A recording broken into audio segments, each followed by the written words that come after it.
मी काल मला सांगितलं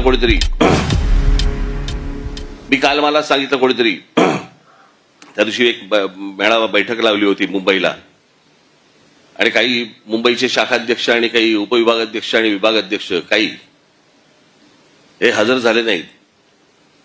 म्हणजे हजर झाले नाहीत त्यांची हजेरी घेतली आणि मग प्रत्येकाला विचारलं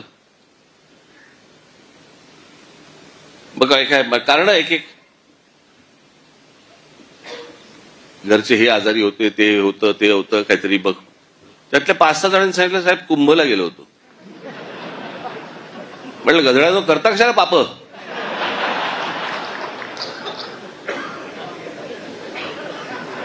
बरं मी हेही विचारलं आल्यावरती आंघोळ केलीच ना. आमच्या बाळा नांदगावकर इथे त्या ह्याच्यातनं घेऊन आले काय ते छोट्याशा कमंडलू मधनं पाणी घेऊन आले. म्हटलं मी नाही पिणार.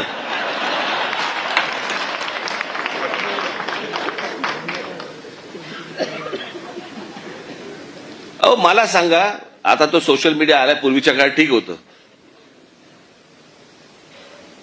मी त्या सोशल मीडियावरती बघतोय माणसं तिथे आलेल्या बाया बिया हसतायत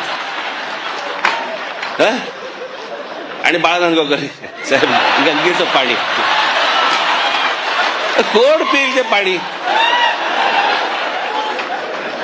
चला आत्ताच करोना गेलाय कोणाला त्याच्याशी काही देणं घेणं नाही. 2 वर्ष झाले तोंडाला फडकी बांधून फिरले आणि तिकडे जाऊन आंघोळ करतायत.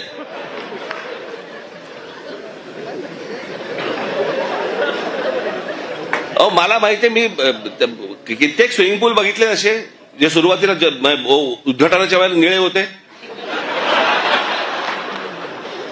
हळूहळू हिरवे व्हायला लागले. कोण जाऊन त्याच्यामध्ये मला सांगा पडेल त्यात गंगेत.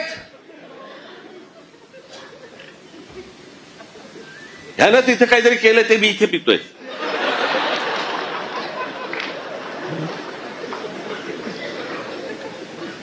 श्रद्धेला पण काय अर्थ आहे की नाही.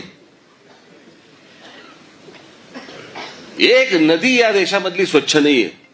एक नदी आणि आम्ही काय नदीला माता. परदेशामध्ये आम्ही अनेकदा जातो त्यावेळेला बघतो तिकडच्या नद्या स्वच्छ नद्या. ते काय तिकडे माता बिता म्हणत नाहीत तरी नद्या स्वच्छ. आमच्याकडे सगळं पोल्युशनचं पाणी आतमध्ये. कोणी आंघोळ करतायत कोणी कपडे धुतायत काय वाटेल ते चालू आहे. राजीव गांधी असल्यापासून ऐकतोय मी गंगा साफ होणार.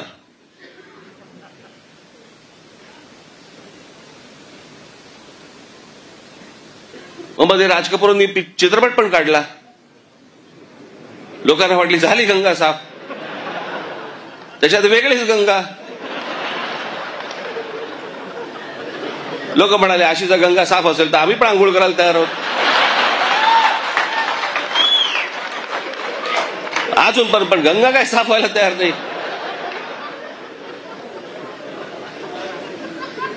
त्या सगळ्या श्रद्धा अंधश्रद्धेतनं बाहेर या जरा सगळ्यातनं. डोकी हलवा नीट.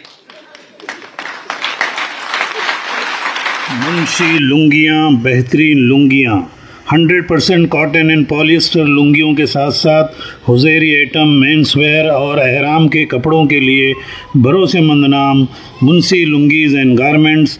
पता है 356 पंजाबी कंपाउंड कासिमपुरा अपोजिट बाग फिरदौस मस्जिद भिवंडी.